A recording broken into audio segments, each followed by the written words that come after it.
Welcome to Behind the Screens, a podcast where we talk to industry experts and the people who make Universal Screens a leader in the world of motorized retractable screens.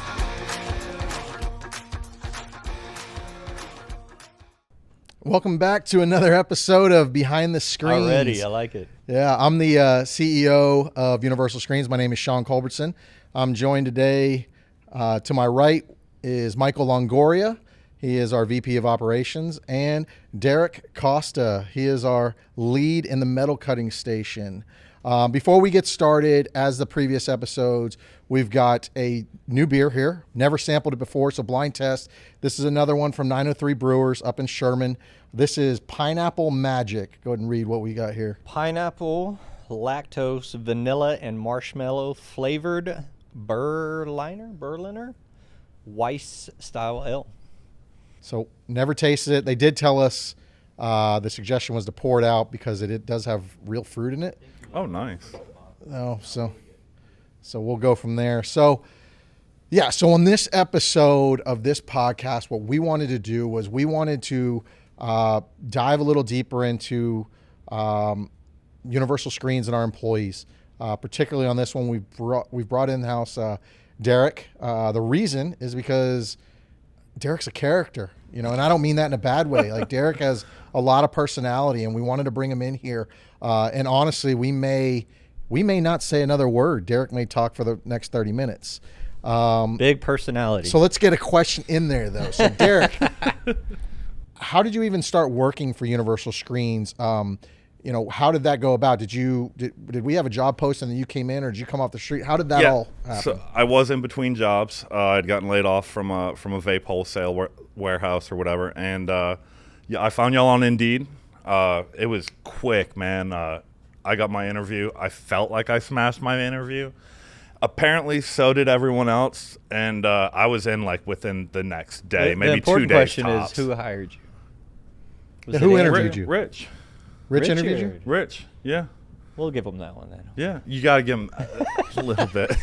Yeah. So I had a killer interview with Rich. I think I missed it. Back then we were doing the measurement tests. I missed maybe 2 or 3 questions.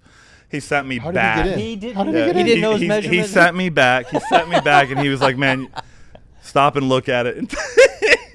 And well, go ahead coming and do from the these 3. vape wholesale, you were doing everything in milliliters. Yeah, and milliliters, we were doing liters, and inches. gallons. And We stuff were like doing that. inches, and so Right. it's confusing. I get it. Right. So. Yeah.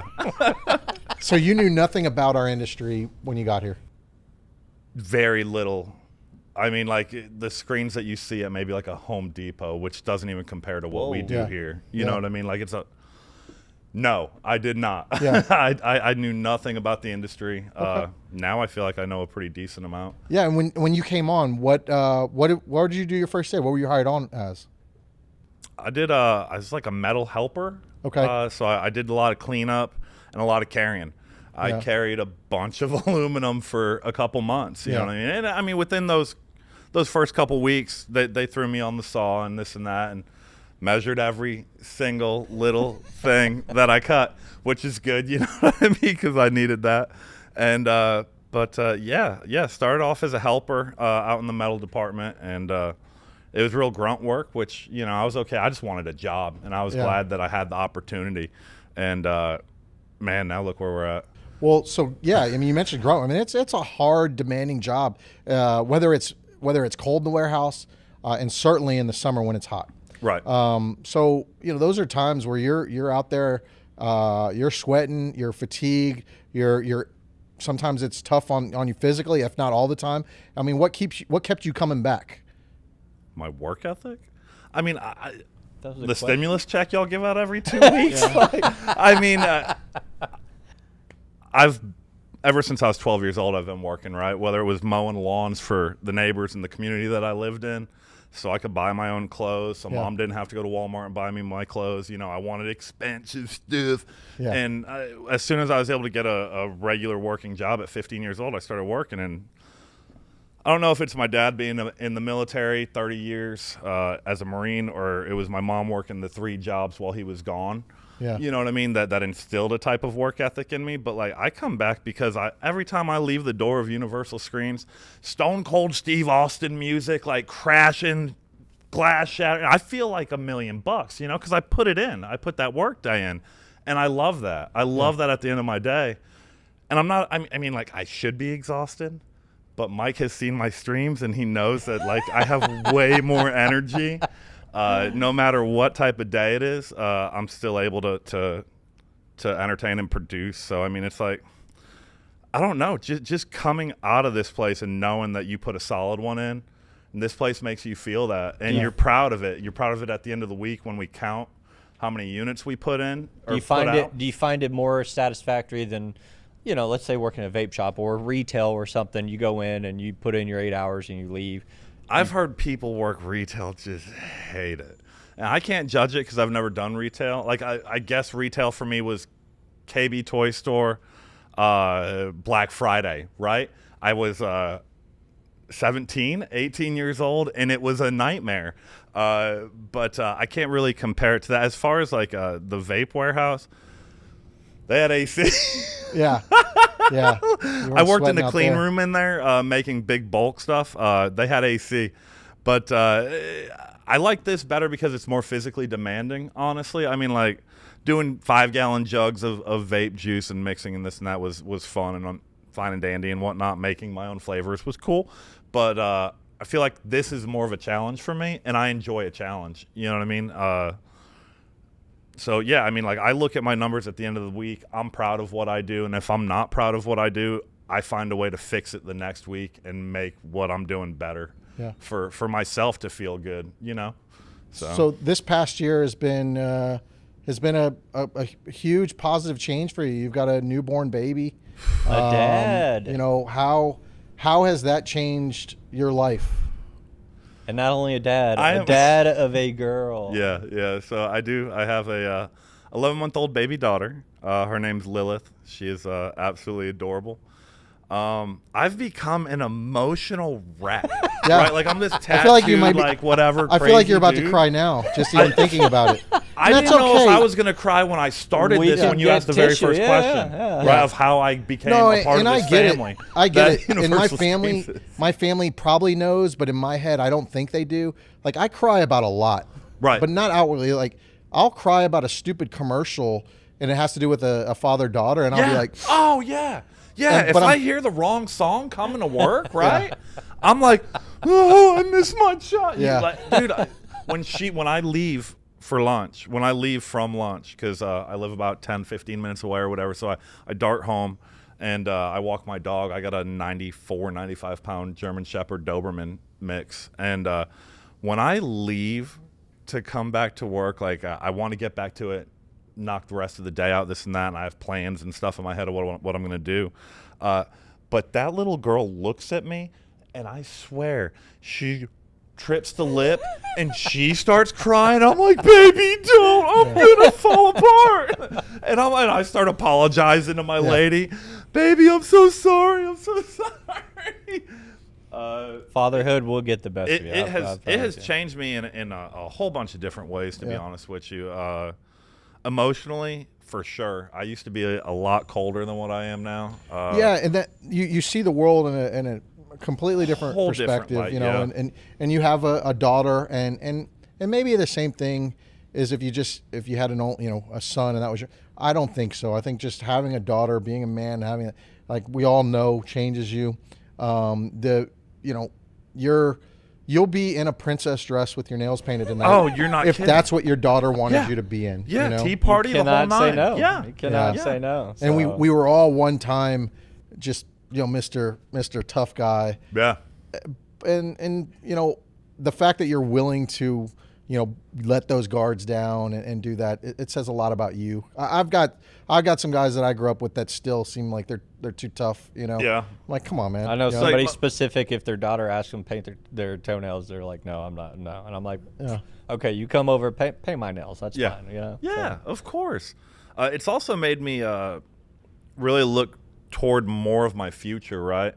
I used to be, I would look day to day, I would think week to week, and I would focus on this, like, every 5-year type of plan, you know what I mean? I would try to keep setting plans for myself. But now it's like, crap, I can't leave her in debt. I need to give her some type of legacy to leave behind so she's not stuck.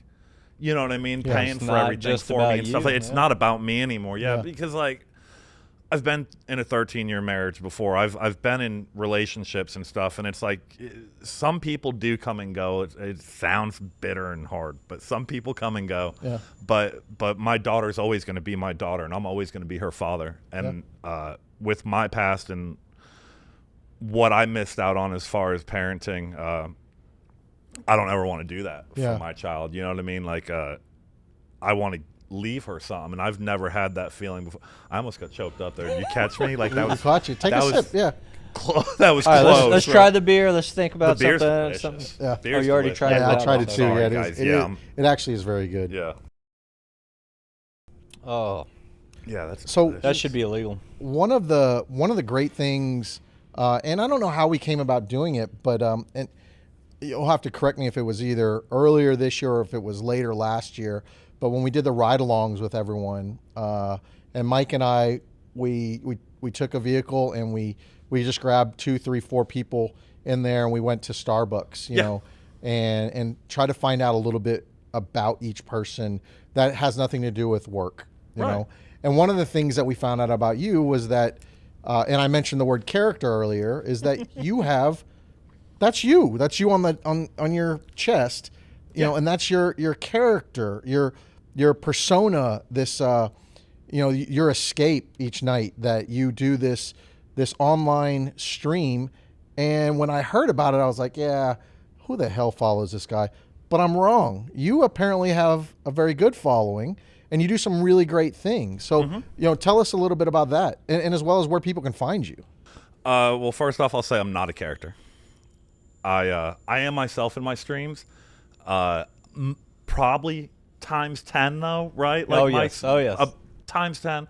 But I don't try to put on any fronts. Like I talk about work. I talk Gotcha. about working hard. I talk about being proud about what you do during the day, so that way we can do the things that we do at night. You know what I mean? Like I preach that type of stuff. But yeah, I'm probably a bit more energy. But I never say that I put on a character when I show up, because I want to give the realest form of who I am to those people. I stream on Twitch under the handle Listexia82, and I've been doing it for about 1.5 years now on that account. I have 1,400 followers. I average, the other night was pretty good, but I average on a monthly average about 22 to 25 people. My chat's always active. It's always popping. It doesn't matter what game I play. I'm a variety streamer, so I stream pretty much whatever I want. Like I'm not stuck to a Call of Duty or a Fortnite or a Apex Legends or whatever. I play what I feel like playing, and the people come for me, which is great. You know what I mean? They're invested in my daughter and her upbringing. She's been, you know, when I need to hold her and I need to feed her, you know, that's what happens on my stream, whether I'm live or not. Like I change my scene to a big screen and you know, there's me being a dad, you know, feeding my daughter and having a conversation with my chat. Yeah, you know? and so I'm in the gaming world as well. I don't stream, but I do watch Twitch. I do watch Facebook gaming. I do like to drop into your stream unannounced. I don't like to tell them I'm dropping a stream, but I'll drop in and gift you some stuff. And but I will say that no matter what game he's playing, it's enjoyable to watch you, because it's you just on another level, just an upper level. And when I first started watching you, it was just you know, playing some different games. But then recently, since I've dropped in, you do have your daughter, Yeah. and it was even beginning. You were feeding your daughter with a you know, a bottle. Yeah. And now she's sitting on your lap. She's Yeah, sitting now up. she's sitting on my so lap. it's kind of She cool to see waves and especially your followers to Oh, see your daughter growing in front of them. So yeah, it's next level. We've been able to do a lot of amazing things with the community that I've built. It started on Twitch, but we have a chat, Discord, you know what I mean, where you hop in and there's voice chat, there's video chat. We do conference calls every Sunday, helping other small streamers with like their analytics, networking, the whole nine. I basically tutor people for free, because I just like, my passion is to see others succeed and grow on the platform, you know what I mean, or any streaming type of platform, you know. So I do that Sunday, anywhere from like 2 hours to 8. I'll do 8 hours straight, like, and just like jump, and check analytics and break down their page and all this other good stuff. So we do that Sundays, every Sunday. Once every 2 to 3 months, it's going to be about 3 months now. We do Whiskers for Wounded Warriors, where I ask people to stop donating, stop gifting subs. We don't want no bits here. Any dime, any penny that you want to donate, we put everything into Whiskers for Wounded Warriors, which is a local Rockwall Rowlett nonprofit organization that gives back to the warriors coming back from Afghanistan, the wars, things of that nature. Anything from groceries, getting their lawn mowed, to bigger stuff like getting a car fixed when they come back. Maybe their stuff's broken, whatever the case may be. It's not running. Or getting them into a house, you know what I mean? So we do that every 3 months now, and give that back, which is, I mean, I'm not going to say what we raised, but my community's pretty rocking. You know what I mean? Like, my community's really cool that they support that. Yeah, it's impressive what you do. We were able as a company to participate with you on some things, and it was cool to see your avatar all over the different hoodies and things. That was really cool. And to rewind, I thought when you started speaking, and you're right, character.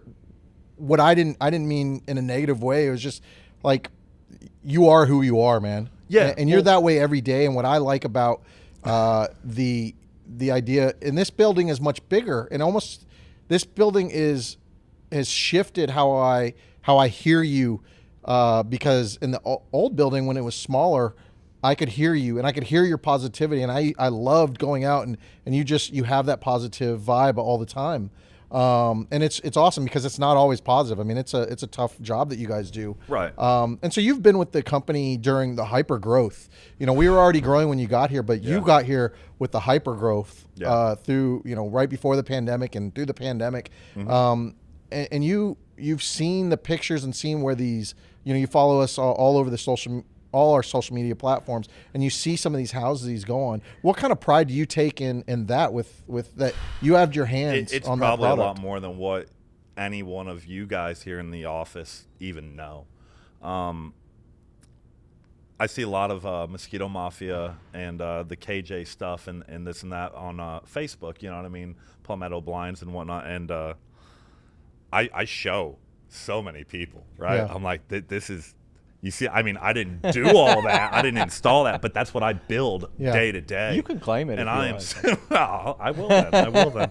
But I'm super proud of it. The houses that we work on are some pretty immaculate, just righteous places. You know what I mean? Like, something that I'd be proud to just walk in, talk to the people about what they do, and get some insight, motivation or whatever, But seeing our stuff on there, and they click one button in like 15 different, like, it's out of control. It's something that if you guys don't know what it is we do, when you show up to that house and they open their stuff up or they close it when you're, at a barbecue or whatever, it blows your mind. Yeah. Like, it really does. Like, the landscapes that people have, and then just to see it all transform into this nice, luxurious, but still, like, no bugs, no this and that, no outside involved, no big wind, it's next level. I'm very proud of what I do.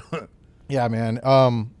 It is pretty impressive to see those pictures circulate. Sick. It's really cool. So whenever we do an episode of a podcast, there's got to be a reason. If it was just to come out and film and talk, then you show up to mine. Yeah, and so for this being a business podcast, and with you being an employee of Universal Screens and a focal part of our production crew, when we look at this, what we're probably going to do is take little snippets in here, and when we have prospective employees that are looking for jobs, what is it like working at Universal Screens? When I came on as a job, just another job. I was going to work my butt off just to prove that I could stick around. Within 2 weeks of working here, I had a horrible breakup with a rebound from my divorce. You don't realize the family aspect that that Sean, his wife, Mike, and all them put into this job. When they just heard from the grapevine that I was going through some heavy stuff,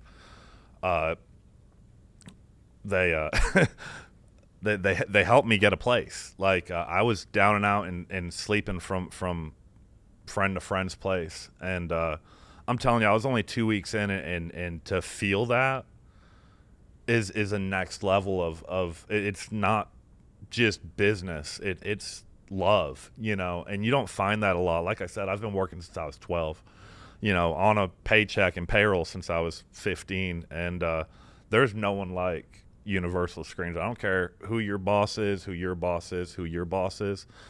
These guys are next level. It's really a family. No matter how big we get, it still stays true to that tight-knit family. If you mess up, Mike gonna come out there, Mike gonna let you know what you messed up on. And when you're going through hard times, they're there to help you. As long as you let someone know that you need an ear or something. Like if it wasn't for Sean, I wouldn't have the deposit for my first apartment since all that crap. And I've thanked him, but he doesn't realize what that really did. Like now we have a daughter, me and my lady. You helped me with that, you know what I mean? And I couldn't thank you enough. Like the loyalty from just the simple things, and then something like that shows how much they care about their employees. I can't believe that, like, some people just don't want to work to the point where it's like, dude, you have no idea how good you have it right now. Well, and I think that was first instilled by Glenn. Yeah, and that's what I was. Yeah, we talked before on the other podcast, and my first thing I said about Glenn was that he treated me like family, and not only Glenn, it was you and your wife, and so I think I take a lot from you. I've personally played video games with you at night. I've babysat your daughter, but at the same time, if I come back there and I say, hey, I need to get work done, it's taken seriously, but you always got to build those relationships, and Glenn's always instilled that. So. Yeah, and that's the thing with Glenn, is that's not who I was. I've always been a good person, but it was really just about me and anyone that was, close to me. Because I was an only child, so I didn't have to do things for anyone else. It was selfishly about me. And Glenn, through non-direct ways, taught me, how to look after other people. He would give you the shirt off of his back. And the joke I would tell you is, he would give you the shirt off of his back, but he would probably tell you how much it cost. And that's true. I like that. But he would give it to you. Yeah. And I would never be that guy. I was never that guy before. I would help you if I could, but maybe selfishly, I wouldn't really go out of my way. And to a fault, I'm willing now to look back and go, yeah, that's not really how I want my kids to be raised. Right. I want my kids to go out of their way. And so I do stuff above and beyond now, whether it be at work or whether it be at Kroger the other day, to the guy that was playing the violin that was really, really good. And I gave him money. Now, I don't know what he did with that. I don't know what was going on, but it just felt like I wanted to give if I had it, and I had it in my pocket, so let me give it to him. And I would have never done that before without Glenn. So it's those little things that I try to carry with the business, and I've tried to also pass that along to the other people so that it's a domino effect. Yeah. And that's what I was going to say, is that Glenn did it to me. Like, literally, I was probably in your shoes when I started with Glenn. There was things that I needed, and Glenn literally was like, I'm going to help you with this. And it was touching, It was like, wow, this isn't a job. These are people who care about you. And so, and I've seen that transformation in you. You're willing to go above and beyond to help people, and that inspires me. And, in turn, hopefully down the road, it inspires you to do the same thing. It does. I mean, it inspires me when I do my lives. Like my streams, I do $230, $250 giveaways. I'm here doing overtime to help with that. You know what I mean? I want my people to have better stuff than what I got at my station, you know what I mean, in my little streaming area. So every month we do $250 equipment giveaway. It's not just money. Well, we give someone something they need, you know what I mean, and for their streaming career and life, you know, and like I couldn't do that if it wasn't for some of the things that I've learned through you guys as men, you know what I mean? Yeah, well, man, it's exciting to watch you. A lot like Mike. And I've watched both of you, you know, kind of, and we've all had those patches and kind of go past that. Now you have a daughter and your whole mindset changes, you know. And we make mistakes and we learn from those mistakes. And the thing about you is your work ethic is there, man. And you are willing to grind. And for you to be here for just a couple weeks or just a new employee and for me to come out and do that, I'll tell you that the reason that I did that was, yes, some because of, you know, what we just talked about and our willingness to help others, but it was more an investment. And I'm not going to just go out and do something for someone if I don't think it's a really good investment. And it was an investment in that you're a good worker, you know, and so why wouldn't I help you? You know, and you're there and there's some other guys that have been in that same boat. And I'm thinking, I need to help this guy get on his feet and do what's right for him because he's a really good worker. And so it's an investment in you that in turn is an investment in the company because you're good. You've done a lot more than that though. When my mom came down with cancer and you did what you did for that to make sure not just me, but me, my lady, my daughter all got to go see her. I mean, if it's because of how you see me bust and hump, like I appreciate it. If it's some of Glenn too, hey man, I didn't get to meet him, but I hear nothing but really cool stories, seen awesome pictures, and I wish I knew the guy. Like he had to have been a force. You know what I mean? The start of me working here and at what happened after those 2 weeks was one thing, but what you've done for me and my family throughout the 2 years that I've been here, it's changed my life, Sean. Like it really has. I wouldn't be able to do some of the stuff that I was able to do working under anyone else, and that's a testament to who you are. Well, no matter what made it that way. Like, and I'm thankful. Man, I appreciate that and that means a ton to me. You know, with every podcast, we're trying to come up with, you know, how it relates to business, you know, and one of those things on let's say the employee side is what you said is like, you got to be willing to work, and that work ethic isn't there anymore for a lot of people. It's like it's a days of old, you know, it's hard to find. I'm trying to teach it. I'm trying to bring it back. You know, I'm telling people, no matter whether there's a camera on you or there's not, you need to walk out of there feeling good about you. Yeah. Well, and that's what's great about him is that on his stream, he promotes hard work, and it's easy to be in front of a camera and go, work hard. I'm a hard worker, but it's different to come in and do it when no one's watching, you know? So, well, they might not know, but I mean, but you know, yeah, I do, and and I mean, there's been a time or two when there were a couple of weeks, I want to say in July, where we had 300 unit weeks where I worked, you know, a good amount of overtime. We had some back order stuff from running out of some stuff here and there in metal, and I worked a bunch of overtime, and I was proud of my numbers. And that little white board, I'm not saying I took a picture of everything, but my little number right there, I took a picture of it, and I showed my Discord, I showed my community. I was like, I'm not kidding, guys. Like, this is what it's about. You're putting out this, and this has never been done at the company before, and I'm proud of it. Yeah. And because I'm still streaming, I'm still doing this, I'm still doing that, and I'm like, my time management.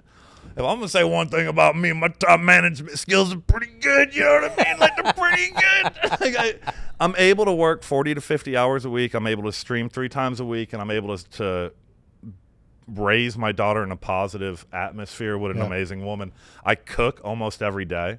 Something y'all don't know about me. I have like, my passion is cooking. My grandmother was like full-blooded Italian. Nice. She woke up at like 5 a.m. and started cooking type deal, you know what I mean? And went to work, went to her sister's place, then came home finished, right? So I learned how to cook from her, so I love to cook. So even though I work these, 8, 10, 12-hour days or whatever, I still have no problem going home, cooking, popping a stream off 3 days a week and just loving life doing it, Well, that's great. It's great to see your transformation from, hard times back in the days to who you are now, a dad, still working hard, So, we're proud of you, man. Yeah, and so to wrap it up, I would say to any business owner listening now, like, you need to go find you some Derek Costas, some hardworking guys or females, but just some hard workers. People that want to do things that internally make them proud, which in turn makes the company better. But not only go find them, invest in them. Invest in them. Invest try in to your build them. employees that want to work hard for you. Yeah. So, hey, we really appreciate it. We're going to wrap this up. Signature move. Yeah, there it is. Let's go. Well, very good, man. It was a pleasure as always, Derek. So that's it for this episode of Behind the Screens. We will catch you on the next one. Thank you.